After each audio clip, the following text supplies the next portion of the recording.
நேர்களுக்கு வணக்கம். விசேட சந்திப்பு நிகழ்ச்சியின் வாயிலாக உங்களை மீண்டும் இன்றைய பொழுதிலே உங்களை சந்திக்கிறேன். இன்றைய விசேட சந்திப்பில் வந்திருக்கின்றவர்கள் யார் என்ற ஒரு எதிர்பார்ப்பு உங்களுக்கு இருக்கும். பல காலமாக அதுவும் சிறு வயதில் இருந்தே ஒரு கலைப்பணியோடு ஈடுபட்ட கலைஞர்களை நாங்கள் அழைத்து வந்திருக்கிறோம். கலைஞர்கள் என்று சொல்லுகின்ற பொழுது நாட்டியத்துறையோடு சம்பந்தப்பட்ட ஒரு கலைஞர்களை தான் நாங்கள் இன்று அழைத்து வந்திருக்கிறோம். லண்டனிலே நடைபெற இருக்கின்ற ஒரு நிகழ்வு ஒன்றுக்காக வருகை தந்திருக்கின்ற கலைஞர்களை அன்போடு வரவேற்கிறோம். நாட்டிய பேரரசு மதுரை ஆர் முரளிதரன் மற்றும் அதேபோல கலை மாமணி உமா முரளி ஆகியோர் இப்பொழுது நேரடியாக தீபம் கலையகத்தில். வணக்கம். வணக்கம். சொல்லுங்கள், நாட்டியத்துறை இசைத்துறையோடு தொடர்ச்சியாக பயணிக்கிறீர்கள். அதுவும் இசை நாட்டிய ஒரு கலைத்துறையோடு போகிற பொழுது வாழ்க்கை என்பது ஒரு திருப்தியோடு பயணிக்கும் என்று சொல்வார்கள். ஒரு கலைஞனாக இருப்பது என்பது அதைவிட ஒரு சந்தோஷமான ஒரு பயணம். நீங்கள் சொல்லுங்கள், உங்களுடைய கலை வாழ்வு என்பது எப்படி? சொல்லுங்கள் திரு முரளிதரன். கலைஞனின் வாழ்க்கை என்று குறிப்பிட்டால் சிறுவயது முதற்கொண்டே மற்றவர்களை மகிழ்விப்பதுதான் கலைஞனின் குறிக்கோள்.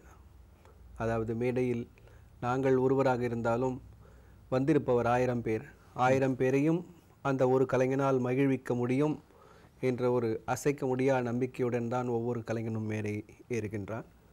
அந்த வகையில் நானும் இந்த இறைவன் அளித்த இந்த பிறவி எனக்கு மிக ஒரு புனிதமான பிறவி என்று கருதுகின்றேன்.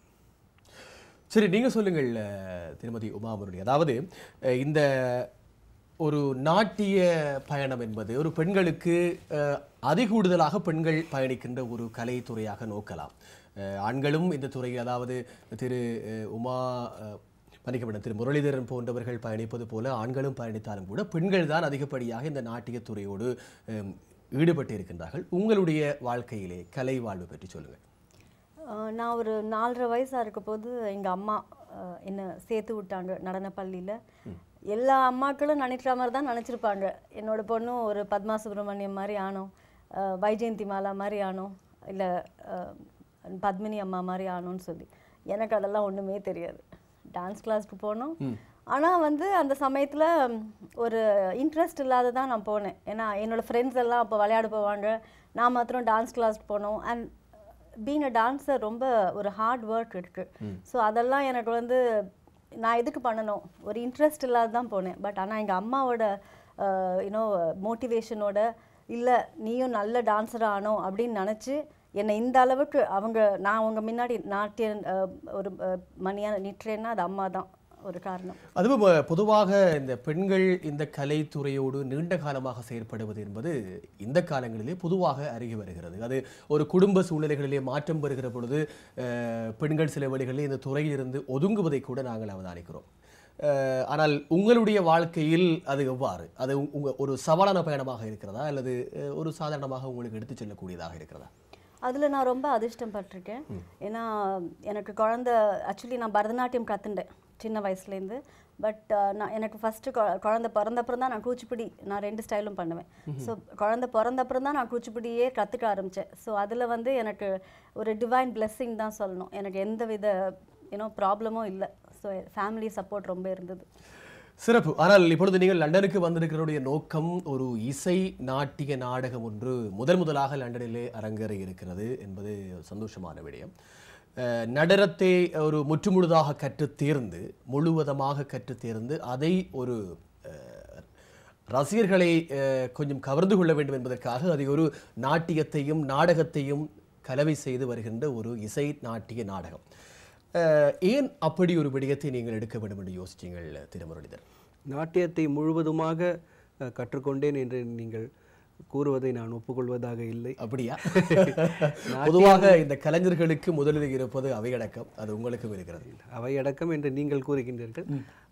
என்னை பொறுத்தவரை நாட்டியமாக இருக்கட்டும், இசைத்துறையாக இருக்கட்டும், இறக்கும் வரை ஒரு மனிதன் கற்றாலும் அதன் அளவுகோல் இன்னும் உயர்ந்து கொண்டுதான் இருக்கும் என்பது என் தாழ்மையான கருத்து. நான் லண்டன் மாநகரில் இந்த சிவகாமியின் சபதம் என்ற ஒரு இசை நடன நாட்டிய நாடகத்தை அளிக்க இருப்பது மனிதநேயம் ட்ரஸ்டின் மூலமாக. எனது மகள் காவியலக்ஷ்மி மற்றும் உமா முரளி அவர்கள் இதில் மிக முக்கியமான பாத்திரமேற்று நடிக்க இருக்கின்றார்கள். கல்கியின் சிவகாமியின் சபதம் என்ற ஒரு நாவல் அவரது கல்கியின் படைப்புகளில் மிக சிறந்த ஒரு படைப்பாக உலகறிந்த விஷயம் அது. கல்கி அவர்கள் பொன்னியின் செல்வன், பார்த்திபன் கனவு, சிவகாமியின் சபதம் போன்ற சரித்திர நாவல்களை அவர் இயற்றியிருக்கின்றார். இந்த நாவலுக்கு மட்டும் ஒரு தனிச்சிறப்பு உண்டு. இந்த நாவலில் அவர் நாட்டிய இலக்கணத்திற்கு ஒரு நடன பெண்மணி எப்படி இருக்க வேண்டுமோ அப்படி இந்த சிவகாமியின் பாத்திரத்தை படைத்திருக்கின்றார். அதே போலவே தமிழர்களின் வரலாறு 7வது நூற்றாண்டில் எப்படி இருந்தது, இந்தியா 3 பகுதிகளாக, இந்தியாவை 3 பகுதிகளாக 3 அரசர்கள் ஆண்டார்கள். அதாவது மத்திய பகுதி புலிகேசியால் ஆளப்பட்டது, புலிகேசி மன்னனால். அதன் மேற்பகுதி கனிஷ்கரால் ஆளப்பட்டது. தென்பகுதியை, அதாவது தென் மண்டலம் சேர சோழ பாண்டியர்கள் பல்லவ மன்னர்களால் ஆளப்பட்டது. அந்த சரித்திர காலத்தில் நடந்த நிகழ்ச்சிகள் இவை அனைத்தையும் தொகுத்து அமரர் கல்கி அவர்கள் இந்த ஒரு அருமையான படைப்பை நமக்கு தந்துவிட்டு போயிருக்கின்றார். சிறுவயது முதலே நாட்டிய துறையில் நான் சில புதுமையான முயற்சிகளை மேற்கொண்டிருந்தாலும் இந்த சிவகாமியின் சபதம் எனது வாழ்வில் ஒரு திருப்பு முனையை ஏற்படுத்தியது என்று கூறலாம். சென்ற இடங்களிலெல்லாம் ஒரு சிறப்பு என்று என்னால் தலைநிமிர்ந்து கூற முடியும் இந்த நிகழ்ச்சியின் மூலமாக. என்றாலும் இப்பொழுது நீங்கள் அப்படியான ஒரு காவிய தலைப்புகளை எடுப்பதனூடாக மக்களுடைய ஒரு ரசனைத்தன்மை எவ்வாறு இருக்கிறது என்ற ஒரு அளவுகோலையும் நீங்கள் நிச்சயமாக வைத்திருப்பீர்கள் என்று நாங்கள் யோசிக்கிறோம். எவ்வாறு இருக்கிறது? அதாவது என்னை பொறுத்தவரை நான் கடந்த 45 வருடங்களாக இந்த நாட்டியத்துறையில் என்னுடைய சர்வீஸ் என்று சொல்லலாம், சேவை 45 வருடங்களாக இருந்தாலும் ரசிகர்களின் தன்மை அந்த காலம் தொட்டு இந்த காலம் வரை ஒன்றே என்றுதான் என்னால் குறிப்பிட முடியும். அதாவது நாட்டியத்திலோ இல்லை நாடகத்திலோ இல்லை இசைத்துறையிலோ நான் என்ன வேண்டுமானாலும் செய்வேன், ரசிகன் அமர்ந்து பார்க்கத்தான் வேண்டும் என்று ஒரு சிலர் இருக்கின்றனர். நீ என்ன நினைக்கின்றாயோ அதை நான் கொடுக்கின்றேன் என்று ஒரு சிலர் இருக்கின்றார்கள். ரசிகன் என்ன நினைக்கின்றானோ அதை நாம் கொடுத்தால் நிச்சயமாக அது பரிமளிக்கும். ஒவ்வொரு ரசிகனாலும் அதை ஏற்றுக்கொள்ள முடியும், பாராட்ட முடியும். நான் என்ன வேண்டுமானாலும் ஆனாலும் செய்வேன், நீ அமர்ந்து ரசித்துத்தான் ஆக வேண்டும் என்று பல்வேறு நாட்டிய நிகழ்ச்சிகளை நான் பார்த்து வருகின்றேன் சிறுவயது முதற்கொண்டே. அது இருக்கக்கூடாது என்பதில், அது என்னுடைய படைப்புகளில் இருக்கக்கூடாது என்பதில் மிகவும் கவனமாக இருந்து வருகின்றேன். சிலப்பதிகாரம், சென்ஸ் பியாண்ட், கிருஷ்ணா, ராமாயணம் போன்ற துலுக்க நாச்சியார் போன்ற பல்வேறு படைப்புகளை நான் செய்திருந்தாலும் ஒவ்வொரு படைப்புகளிலும் இருந்து ஒரு பாடத்தை கற்றுக்கொண்டு அடுத்த படைப்புகளில் அது இருக்கக்கூடாது என்பதில் மிக கவனமாக, யானைக்கும் அடிசறுக்கும் என்பார்கள், நான் அடிசறுக்கியே வந்தவன் ஒவ்வொரு நிகழ்ச்சிகளிலும். தோல்விகளையும், அதாவது வேதனைகளை அல்லது தோல்விகளை சாதனையாக மாற்றி உங்களுடைய பயணம் சென்று கண்டிப்பாக. ஆனால் அதிலே இன்னும் ஒரு விடயம், அதிலே உங்களுடைய பாத்திரம், அதாவது ஒரு ஆண் பாத்திரம் அதிலே ஏற்று நடிக்கின்ற பொழுது அதிலே பெண் பாத்திரம் என்பது இன்னும் ஒரு மிக முக்கியமானதாக இருக்கும். அதுவும் சிவகாமியின் சபதம் என்று சொல்கிற பொழுது ஒரு பெண் பாத்திரத்திலே ஒரு முக்கியத்துவம் அங்கு இருக்கிறது. உங்களுடைய பணி, இவரோடு இணைந்து நீங்கள் பல நாடுகளுக்கும் சென்றிருக்கிறீர்கள், சொல்லுங்கள் எவ்வாறு? நான் இவரோட 2009லேருந்து ஒர்க் பண்ண ஆரம்பித்தேன். முதல்ல சிலப்பதிகாரத்தில் ஒர்க் பண்ணேன். அதில் மாதவி என்ற ஒரு dance, is the epitome of dance. So அதில் எனக்கு அந்த கேரக்டர் கொடுத்தாரு. அதை எனக்கு ரொம்ப சந்தோஷமாக இருந்தது. ஏன்னா நான் 25 வருஷம் முன்னாடி ஸ்கூலில் பண்ணியிருக்கேன். ஸோ இது எனக்கு ஃபஸ்ட் டைம் அவர் கொடுத்த போதும் அது கூட ரொம்ப பாப்புலராக இங்கே, actually 2 years before we did that in London. அதுவும் ரொம்ப பிரபலமாக நடந்தது. அதே மாதிரி நெக்ஸ்ட் சென்ஸ் பியாண்ட், அதில் ஒரு 6 கிளாசிக்கல் ஸ்டைல்ஸ் இருக்குது. ஸோ கூச்சிப்புடி அந்த செக்மெண்ட் நான் ஃபுல்லாக பண்ணேன். இது 3வது ப்ரொடக்ஷன் இவரோட. ஸோ சிவகாமின்னா சீனியர் சிவகாமியாக, ஓல்டர் சிவகாமியாக நான் வரேன், டீனேஜ் சிவகாமியாக இவரோட பொண்ணு வராங்க. அதில் கூட நான் எப்படின்னா புலிகேசி அவங்களோட கேப்டிவாக நான் போன அப்புறம் இருக்கிற சிவகாமி நான். அதுலேருந்து she surrenders herself to God. So அதை எல்லாரும் நீ you brought tears to my eyes அப்படின்னு ஒவ்வொருத்தரும் வந்து சொல்ல போது எனக்கு ரொம்ப மகிழ்ச்சியாக இருக்கும். பிகாஸ் அதில் அவன் மறந்துடுவோம் அந்த சிவகாமி கேரக்டர்னா ஃபஸ்ட்டு லவ், அதுக்கப்புறம் அவன் வந்து கல்யாணம் ஆகிடும் அவனுக்கு. அந்த சமயத்தில் அவளுக்கு தெரியாது, அது அவளுக்கு தெரிய வரப்போது அவளுக்கு எல்லாத்துலேயும் ஒரு ஃப்ரஸ்ட்ரேஷன் வெறுப்பு வந்துடும் அஃப்கோர்ஸ். ஆனால் கலையை மாத்திரம் விடுறது இல்லை. So she devotes herself, surrenders herself to God. அதில் முக்கியமான விஷயம், நீங்கள் வந்து பரதநாட்டியம் மற்றும் குச்சிப்புடி ஆகிய இருவேறு துறைகளிலுமே நீங்கள் ஒரு மிகச்சிறந்த ஒரு திறமையை பெற்றிருக்கிறீர்கள். அது இரண்டும் உங்களுக்கு இந்த நாட்டிய நாடகம் அல்ல இசை நாட்டிய நாடகத்திலே நீங்கள் செல்கின்ற பொழுது உங்களுக்கு மிக உதவி செய்கிறதா? எவ்வாறு அது உங்களுக்கு அதை ஒரு சாதகமாக இருக்கிறது? கண்டிப்பாக. ஏன்னா பரதநாட்டியம் அஃப்கோர்ஸ் நான் நிறைய வருஷம் படிச்சுனா கூட எனக்கு குச்சிப்புடியோட கிரேஸ் ரொம்ப என்னோட பாடிக்கு ரொம்ப சூட் ஆகுது. ஸோ நான் வந்து அதை ரெண்டுத்தையும் அடாப்ட் பண்ணி எனக்குன்னு ஒரு தனி ஸ்டைலை நான் உண்டு பண்ணியிருக்கேன். And I am a big fan of, இப்போ நான் பெருமையாக சொல்லிப்பேன், I am a big fan of Muralidharan sir. And அவர்கிட்டேருந்து நான் நிறைய கற்றுட்டுருக்கேன். ஸோ தோ ஐ எம் அ டான்ஸர், நிறைய விஷயம் எப்படி இதை கோரியோகிராஃப் பண்ணுறது, எப்படி டைரக்ட் பண்ணுறது. ஏன்னா ஃபார் எக்ஸாம்பிள் ஃபெட்னாவில் வந்து நாங்கள் இந்த லாஸ்ட் இயர் பண்ணோம். அவருக்கு வந்து ஆக்சுவலி லண்டனில் நாங்கள் லாஸ்ட் இயர் பண்ணுறதா இருந்தது சிவகாமியின் சபதம். ஆனால் ஃபார் சம் ரீசன் எங்களுக்கு அது அமையலை சரியா, விசா ஏதோ ப்ராப்ளம் ஆகுது. ஸோ நான் வந்து ஃபெட்னாவில், நான் கனடாவில் டொரண்டோவில் இருந்தேன். அவருக்கு இன்னும் வந்து சேர முடியல அந்த சமயத்தில். ஸோ ரிஹர்சல்ஸ் பூரா நான் தான் பார்த்துட்டேன். So I was able to handle everything அப்படின்னு சொல்லி அந்த ப்ரோக்ராம் நல்ல சிறப்பாக பண்ணோம். இருந்தாலும் உங்களுக்கு செய்ய முடியவில்லை என்ற கவலையாக இருந்தாலும் கூட லண்டனிலே வாழ்ந்து கொண்டிருக்கின்ற ரசிகர்களுக்கு அதை பார்க்க முடியவில்லை என்பதுதான் உண்மையிலே அதை எடுத்துக்கொள்ள வேண்டும். அதுவும் வருகின்ற வாரம் சனிக்கிழமை இந்த நடன நிகழ்ச்சியை, இசை நாடக நடன நிகழ்ச்சியை நீங்கள் நேரடியாக கண்டுகளிக்கக்கூடிய வாய்ப்பு நேயர்களுக்கிட்ட இருக்கிறது. விளம்பரங்கள் வாயிலாக நீங்கள் தீபன் தொலைக்காட்சியிலே அவ்வப்போது அது குறித்த விடயத்தை நீங்கள் அறிந்து கொள்ளக்கூடிய வாய்ப்பும் இருக்கிறது. மனித நேயம் என்ற இயக்கம், அதாவது அந்த நிர்வாகம் அதை ஒழுங்குபடுத்தி அதை நடாத்துவதற்கான ஏற்பாடுகளை செய்திருக்கிறது என்ற விடயத்தையும் நாங்கள் உங்களுக்கு ஞாபகப்படுத்துகிறோம். சரி, அதற்கு இடையில் இன்னும் ஒரு விடயத்தை கேட்க வேண்டும். உலக நாடுகள் எங்கும் பயணம் செய்து கொண்டிருக்கிறீர்கள். பயணம் செய்தாலும் கூட உங்களுடைய பணி என்பது இந்த இசை நடன நாட்டிய நடன நிகழ்ச்சியை டைரக்ட் பண்ணுறீங்க, இயக்குறீர்கள். இயக்குவது என்பது சாதாரண விடயம் கிடையாது.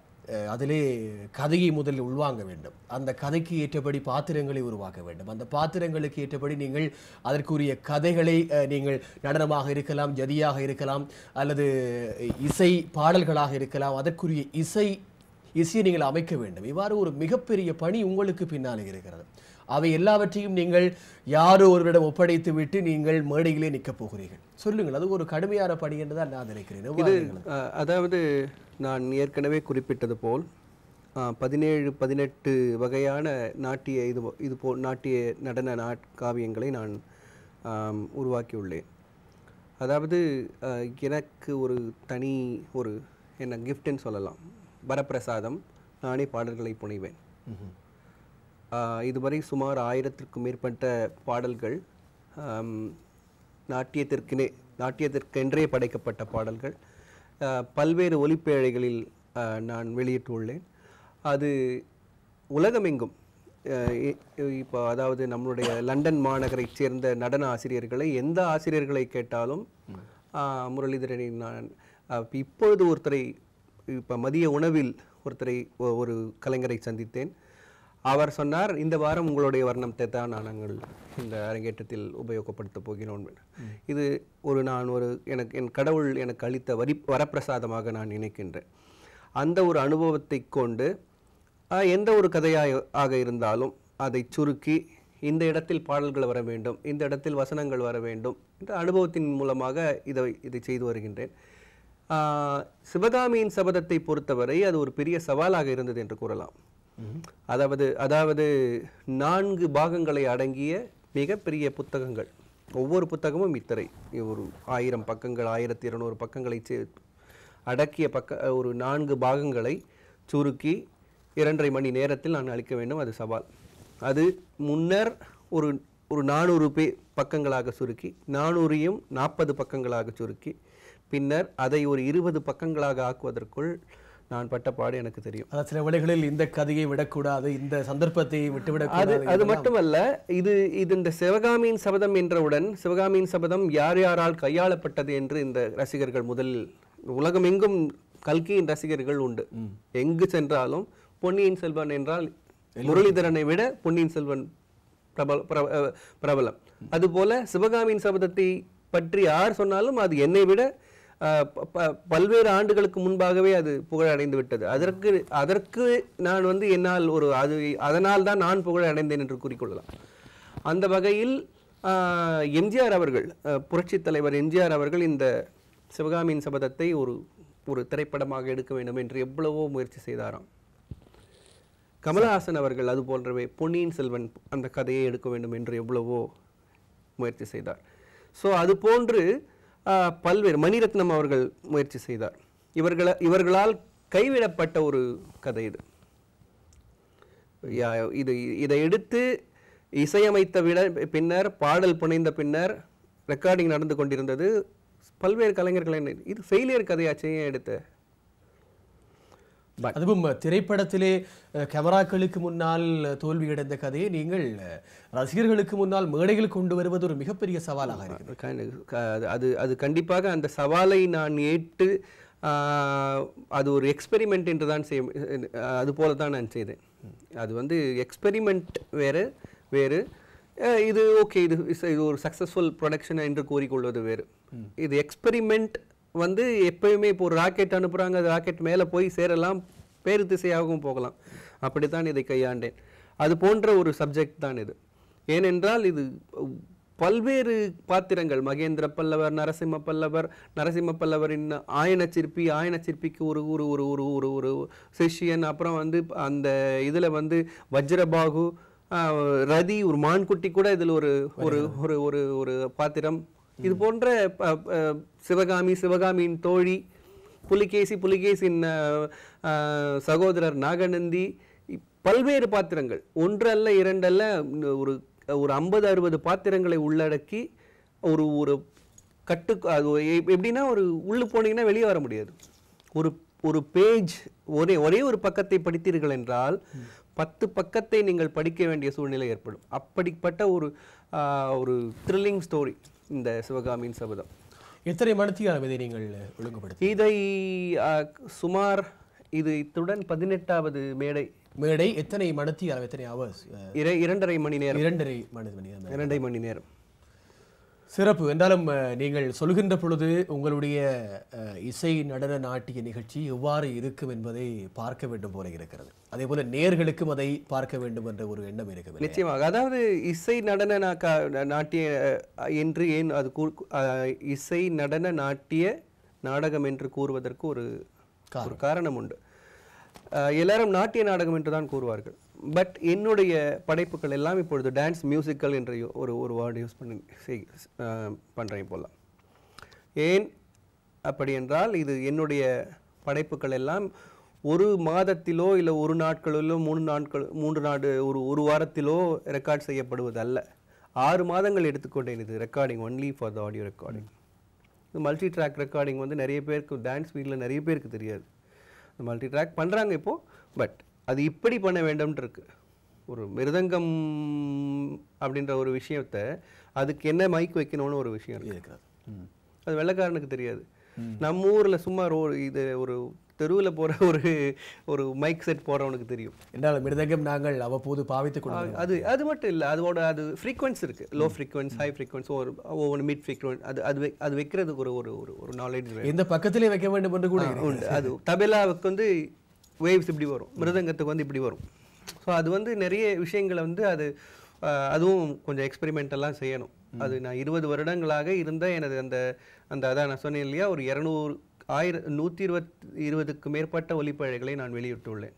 அந்த அனுபவத்தின் காரணமாக இந்த சொன்ன மாதிரி ஏற்கனவே குறிப்பிட்டது போல் அந்த தவறு இதில் நடந்துவிடக்கூடாது. ஒவ்வொரு திருத்தி கொண்டவை இந்த சிவகாமியின் சபதத்தில் பரிமளித்தது. பார்க்கலாம். ஒரு சிறிய இசை நடன காட்சியை நாங்கள் இப்பொழுது நேரடியாக பார்க்க இருக்கிறோம்.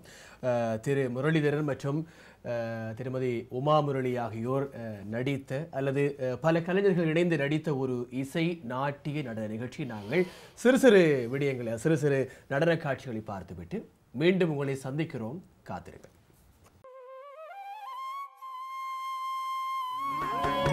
மாசரு பொன்னே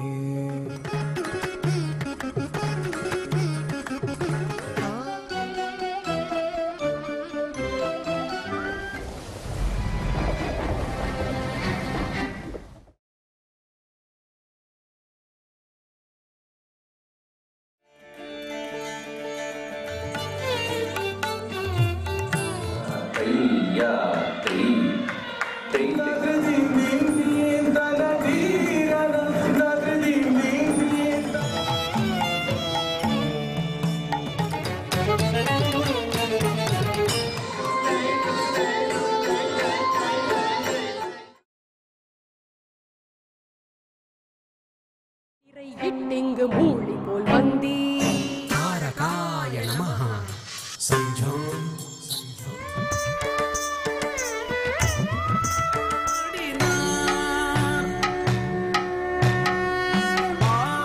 ஆனந்த தாண்டவம் ஆடினார் அம்பன்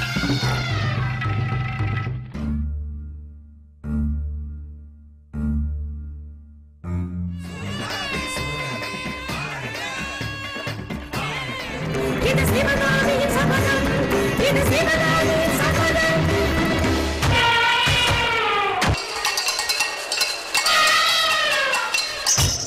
அருளும் மலை போற்றி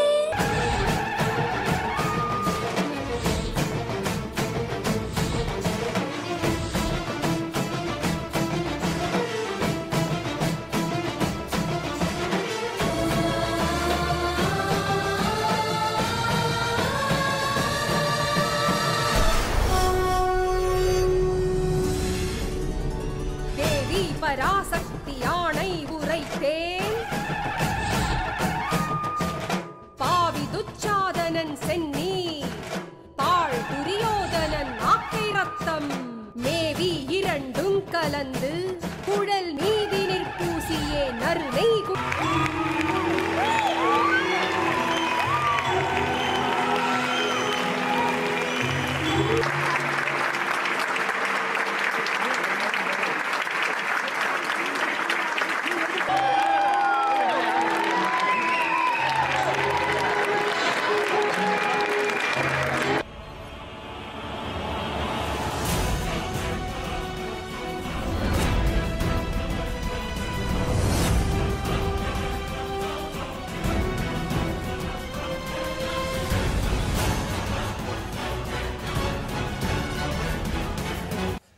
சரி, அற்புதமான அந்த இசை நடன நாட்டிய நாடகத்தை நீங்கள் பார்த்தீர்கள்.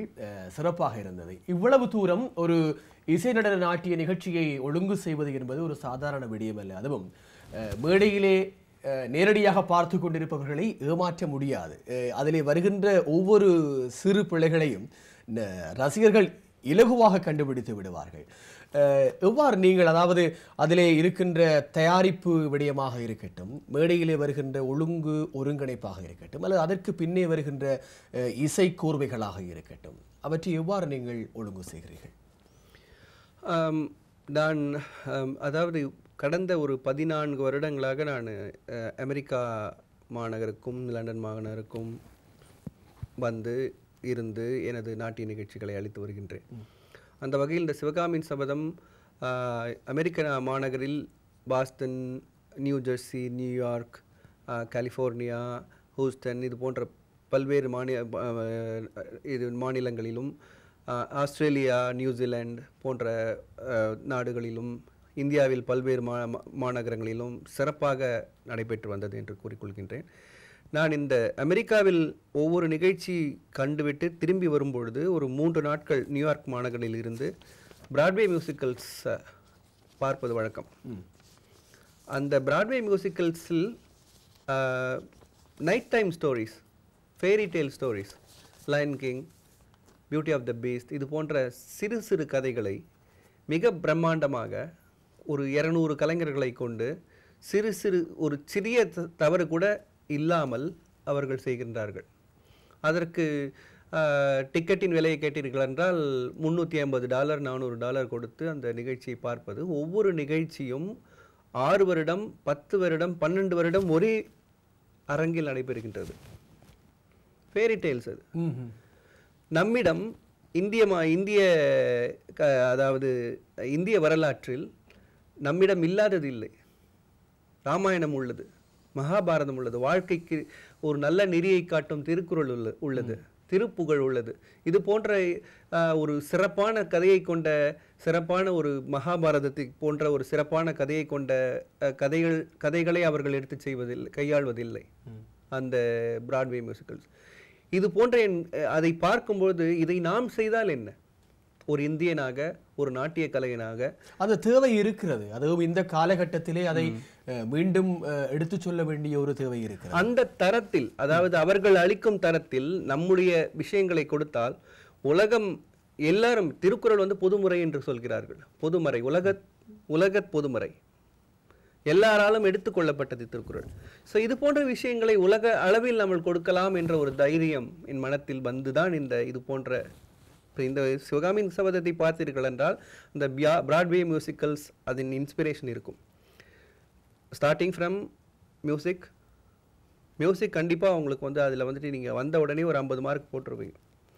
அதுக்கு வந்து நான் கண்டிப்பாக சொல்லுவேன் நான் அது எப்படின்னு சொல்லிட்டு. நீங்கள் ரசிகர்களை உங்கள் பக்கம் ஈர்க்க வேண்டியது இசையால் அடைத்து விடுவீங்க. அது வந்து முதல் இசை. என்னுடைய ஆறுயிர் நண்பர் D.A. ஸ்ரீனிவாஸ் அவர்கள் என்னுடன் உடன் சேர்ந்து பணியாற்றி இந்த சிவகாமியின் சபதம் சிறப்பாக வர வேண்டும் என்று மிகவும் பாடுபட்டு உழைத்து இந்த இசைக்கு இது உறுதுணையாக பணியாற்றினார். அதை நான் குறிப்பிட விரும்புகின்றேன். பின்னர் உலக புகழ்பெற்ற ஓவிய கலைஞர் பத்மவாசன் அவர்கள் இந்த இசையை கேட்டு இந்த சிவகாமியின் சபதத்தின், ஏன்னா அவர் வந்து கல்கியின் படைப்புகளுக்கு ஓவியம் வரைந்திருக்கின்றார். அந்த ஓவியங்களை என்னிடம் கொடுத்து இது எப்படி எந்த வகையில் வேண்டுமானாலும் நீங்கள் உபயோகப்படுத்திக் கொள்ளலாம் என்று கூறிய பொழுது அந்த ஓவியங்கள் உயிர் பெற்றால் எப்படி இருக்கும் என்று யோசித்தேன். அனிமேஷன் என்ற ஒரு விஷயம் கம்ப்யூட்டர் தொடங்கிய காலத்திலிருந்தே உள்ளது. அதை நாட்டிய நிகழ்ச்சியில் புகுத்தி உள்ளேன். தொடர்ந்து பேச வேண்டும். இது குறித்ததெல்லாம் உண்மையில் ஒரு நடனத்தின் வாயிலாக, நாட்டியத்தின் வாயிலாக பேசாத மொழி, அதாவது ஒரு ரசிகரையும் ஒரு கலைஞரையும் ஈர்க்கின்ற ஒரு மொழியாகத்தான் இந்த நடனம் கூட இருக்கிறது. சொல்லுங்கள், உங்களிடம் ஒரு முக்கியமான விஷயம் கேட்க வேண்டும். அதாவது கவிதை கேட்ட அசைவுகள், அதிலே நீங்கள் மிகவும் ஒரு பிரபல்யமானவராக இருக்கிறீர்கள். பொயட்ரி இன் மூவ்மெண்ட், எவ்வாறு அதற்கான உங்களுடைய தயார்படுத்தல்கள் எவ்வாறு? வெல், அது நிச்சயமாக சாங்ஸ் பொறுத்து இருக்குது. நம்ம இவரோட பாட்டு கேட்டால் நம்ம 50% பண்ணால் போகிறோம், 50% அந்த பாட்டிலேயே நம்மளை கொண்டு போயிடுவாங்க. அண்ட் மோரோவர் நான் சொன்ன மாதிரி என்னோட பாடி ஃபார்ம் வந்து ரொம்ப கிரேஸ்ஃபுல்லான ஒரு இது ஸ்டைல். ஸோ அதனால எனக்கு அந்த டைட்டில் கொடுத்தாங்களோ என்னவோ, அதனால எனக்கு தெரியல. நான் இன்னொன்று ரொம்ப முக்கியமான விஷயம் சொல்லணும்னா, இவர் சொன்ன மாதிரி இந்த சிவகாமியின் சபதம் இவ்வளவு விஷயம் இவர் டெக்னிக்கல் சூப்பர்விஷன்லேயும் சரி இவ்வளவு அழகாக எடுத்துன்னு போய் கூட we made a lot of challenges. ஏன்னா எங்களுக்கு ஸ்பான்சர்ஸ் கிடைக்கல. ஏன்னா எனக்கு தெரியும் அவ்வளவு சிரமப்பட்டு அவர் பண்ணால் கூட அந்த ப்ரீமியர் ஷோக்கு we had a lot of challenges. அதெல்லாம் மீறி எங்களுக்கு 0 எரர் ப்ரோக்ராம்னு சொல்லி Hindu the leading newspaper in India அவங்க வந்து எங்களுக்கு இந்த ரிவ்யூ கொடுத்தாங்க. It was a 0 error production அப்படின்னு சொல்லி. ஸோ அது ரொம்ப அவர் மறந்துட்டாருன்னு சொல்லி நான் அதை சொல்கிறேன், அவ்வளோதான். தொடர்ச்சியாக பேசலாம். இது குறித்து இன்னும் பல விடயங்களை பேச வேண்டும். அதே போல இந்த நிகழ்ச்சியை லண்டனிலே ஒழுங்குபடுத்தி இருக்கின்ற மனிதநேயம் நிறுவனத்தாருடைய அமைப்பு சார்பிலும் இணைந்து அது குறித்த விடயங்களையும் எங்களோடு இணைந்து கொள்வதற்கு ஒரு அன்பர் தயாராக இருக்கிறார். ஆகவே நாங்கள் அவரையும் அழைத்து கொண்டு இந்த நிகழ்ச்சியிலே நாங்கள் தொடர்ச்சியாக பேச இருக்கிறோம். அதற்கு இடையில் நாங்கள் ஒரு சிறிய இடைவேளை எடுக்க வேண்டிய நேரமாக இருக்கிறது. இடைவேளை எடுத்து மீண்டும் உங்களை சந்திக்கலாம். காத்திருங்கள்.